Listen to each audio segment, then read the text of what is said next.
लोकसभा चुनाव से पहले कांग्रेस ने छत्तीसगढ़ में वोटर्स को रिझाने के लिए 3 नई योजनाओं का ऐलान किया। पीसीसी अध्यक्ष दीपक बैज ने कहा कि केंद्र में कांग्रेस की सरकार बनने पर नारी न्याय योजना, किसान न्याय योजना और युवा न्याय योजना शुरू की जाएगी। और इस दौरान दीपक बैज ने बीजेपी की तुलना वॉशिंग मशीन से की। उन्होंने कहा कि बीजेपी कांग्रेस के उम्मीदवारों के खिलाफ प्रोपेगेंडा चलाकर माहौल बनाना चाह रही है। एक बार में मतलब हर साल लगभग 8 से 10 रुपए पेट्रोल और डीजल का रेट बढ़ाएंगे, चुनाव के वक्त 2 रुपए कम कर देंगे। इंडिया गठबंधन की सरकार बनेगी और छत्तीसगढ़ में हम भारतीय जनता पार्टी से ज्यादा सीट जीत कर जाएंगे। छत्तीसगढ़ की 11 लोकसभा सीटों में से रायगढ़ सीट का चुनावी समीकरण बाकी सीटों से थोड़ा अलग है। छत्तीसगढ़ की एक ऐसी सीट है ये जहां 80% वोटर ग्रामीण हैं। किसी पार्टी की जीत और हार तय करने में अन्नदाता यहां अहम भूमिका निभाते हैं। और यही वजह है कि बीजेपी और कांग्रेस का फोकस किसानों पर है और इन्हें लुभाने के लिए बीजेपी मोदी सरकार की किसानों से जुड़ी योजनाओं के प्रचार में कोई कसर नहीं छोड़ रही। बीजेपी मोदी की गारंटी, महतारी वंदन और धान की कीमत के भरोसे है, तो दूसरी तरफ कांग्रेस बीजेपी सांसदों की एंटी इनकम्बेंसी और पिछली कांग्रेस सरकार के किसानों से जुड़ी योजनाओं के प्रचार पर जोर दे रही है।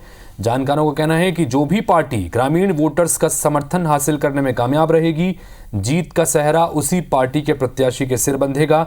बीजेपी जहां अपनी जीत को लेकर आश्वस्त है, तो वहीं कांग्रेस अभी अपना प्रत्याशी ही तय नहीं कर पाई है।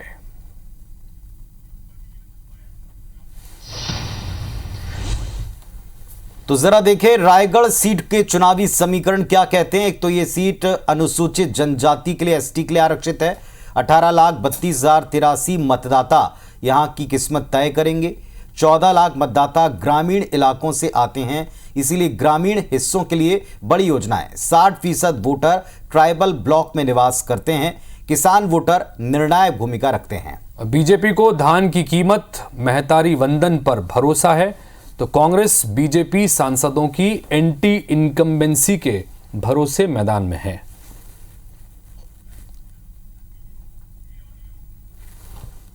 रायगढ़ लोकसभा की दुर्दशा से रायगढ़ की जनता बहुत परेशान है, तो निश्चित तौर पर इन सीटों को जीतने के लिए कांग्रेस पार्टी एक विचार मंथन कर रही है। आज आप देखेंगे तो लगभग केवल 5% वोटों का अंतर है और जिसको पाटने के लिए ऐसे कैंडिडेट की खोज कांग्रेस पार्टी कर रही है जिससे ये सीट निश्चित तौर पर कांग्रेस के पक्ष में आ जाए।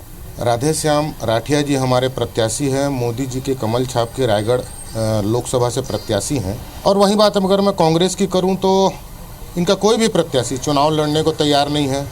दुर्ग से पूर्व मुख्यमंत्री भूपेश बघेल जी मांग रहे थे, राजनांदगांव से वो मना कर रहे हैं, रायपुर से विकास उपाध्याय जी मना कर चुके हैं, रायगढ़ से लालजीत सिंह राठिया तैयार नहीं है, चक्रधर सिंह राठिया तैयार नहीं, इनको प्रत्याशी नहीं मिल रहे हैं।